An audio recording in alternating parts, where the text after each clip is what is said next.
Hey, I'm Terry with TV6, and we're in Chicago at the House of Blues with Derek from Mayday Parade. How What's are you? up, man? Hey, I'm doing great. How are you? Awesome. Got to tell you, this is very exciting to have you guys back in Chicago. We saw you at Mojo's.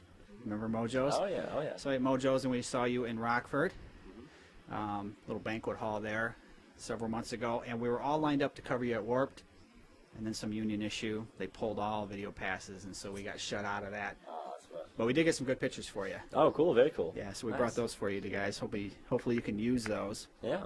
Now, recently you guys just filmed a new video for Jamie All Over. Mhm.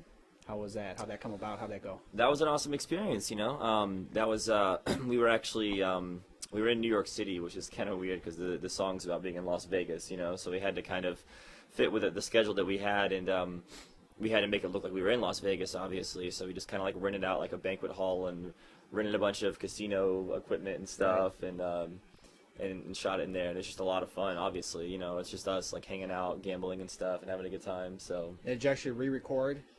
no, we didn't re-record the song. Right? Okay, I thought it sounded different. Okay.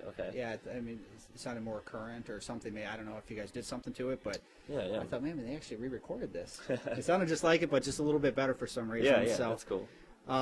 you guys went on 2 full U.S. tours before signing. Before signing, Is that true?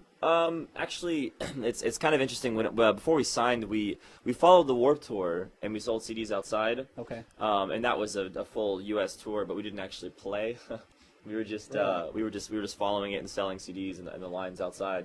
So I don't know if you can really call that touring necessarily. Because we weren't Tour? playing. You just didn't play, huh? Yeah, but and then actually we signed with Fearless right after that. And then the first, I guess, official tour that we did was actually on Fearless when we were signed. So Now, how did Fearless find out about you guys? I mean, did you pursue them? They pursue you? How'd that work? I think it started happening whenever we were selling the CDs at Warped Tour, because we were selling a lot of CDs and kind of creating a buzz, and the MySpace page started doing really well, and a few labels started getting in contact with us, and Fearless just seemed like the best choice. So. Right. So that building that fan base initially, you think that's kind of helped you? Oh yeah, it's crucial. It gave us a jump start to the band because we'd only been a band for 6 months at that time. Really? Whenever we were selling all those CDs, and so that really gave us a good head start. Was that just kind of like an EP? Yeah, it was our first EP. We recorded it and pressed it ourselves. It's called Tales Told by Dead Friends, and then re-released it on Fearless. So. Okay. Yeah. That's cool. One of your videos was nominated for a VMA. Is that correct? Yeah. I mean, it wasn't it didn't actually make the nomination, but it was nominated to be nominated. Does that make sense? You know? They knew of it. Yeah. Considered it. Yeah, exactly. Yeah, it was a thing where you could vote for it online and all that stuff, but it wasn't actually at the VMAs itself. It wasn't one of the. Yeah. Did you get any feedback on how that voting went? I'm not sure. I lose track of all that stuff and all the online world. It's hard to keep up with everything, so I don't really know. Okay. It's kind of exciting though that it even got to that point. Yeah, absolutely. It's very cool. Yeah. That's cool. Now, during Warped Tour, that's got to be a grueling tour and experience. How, what kind of effect did that have on the band as a group? Well, it's the past 3 Warped Tours in a row we've been a part of it. Whereas originally it was we sold CDs in a line. It was the first thing we did, and then the next summer in 2007 we played about 3 weeks of it. And then this past summer we played the whole thing on the Hurley stage. And the biggest thing is that this past summer we did it in a bus, whereas the 2 years before that we did it in a van. And it's really just night and day. It is so much different, because in a van you have to drive every night, you don't get any sleep, you're out in the sun all day, there's nowhere to go, the van is hot, you know what I mean? There's nowhere to escape the heat, yeah.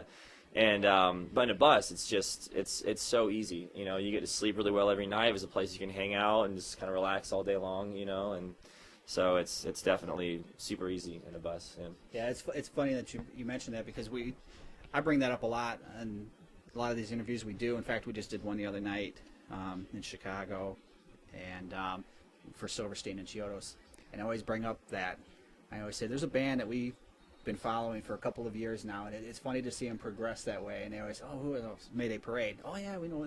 I said the first time we you know, we covered them. They were in a bus, and the second time they were in an RV, and this last time they're in a huge tour bus. Yeah, you know, yeah, the first time was a van. Yeah. Now they're in a huge tour bus, and it's just kind of neat to see you guys grow. Yeah. You know, and have this success come to you. Absolutely. Yeah. So you still got the bus then?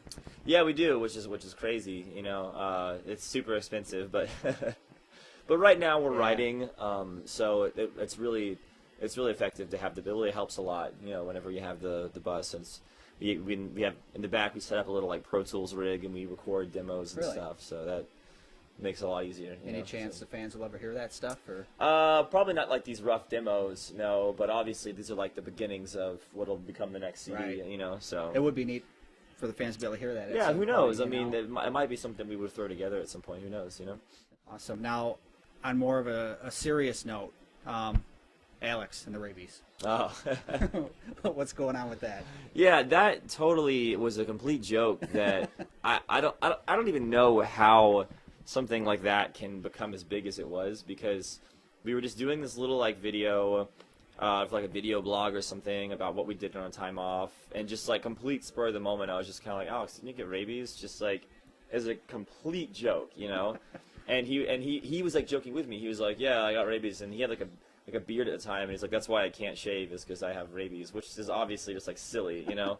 And so many people like thought it was serious. Yeah, and we got kids every day asking about Alex's rabies, and I don't know, it just really kind of blew my mind that like everyone took it seriously. But no, that wasn't true. So that's funny. Now with the new CD that you guys are working on, can the fans expect the same Mayday Parade sound? I mean, are they going to know it's you guys as soon as they hear it?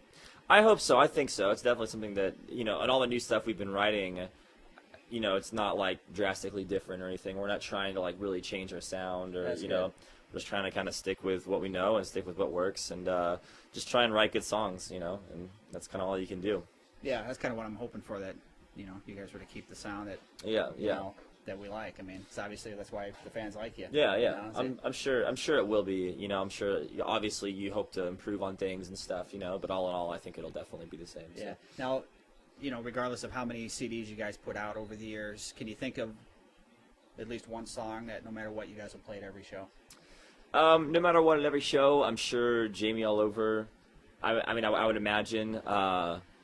And then When I Get Home, You're So Dead was like the second song we ever wrote as Mayday Parade, and we've played it at every single show as well. And then I assume it's one that we'd probably continue to play, you know, at every show as well, you know. Now, on that same line, is there a song that if you never played it again, you really would care less? For me, that song would be it's Ocean and Atlantic, which is like track 8 on the CD. That's probably like my least favorite of our songs. And why is that? I don't know. I just never. It's not like I don't like it. You know what I mean? It's not that I don't like the song. It's just that out of our songs, it's probably my least favorite. Just whenever we recorded it, I just never was like super into that one. You know, but Now we had asked Alex and Brooks last time. You know, basically the same question: what do they like playing the best live? You know, but we didn't get a chance to sit down with you. What do you think would be your favorite song to sing live? It kind of changes, but consistently it's probably been Jamie All Over, actually. And not so much because of the song itself. The song is a lot of fun and it's like energetic, you know, but it's also like the one that gets the biggest crowd reaction probably, you know. And so that just kind of like makes it so much fun, you know, whenever the crowd really gets into it. So I'd probably have to say Jamie All Over. Is there one that's more challenging as an artist?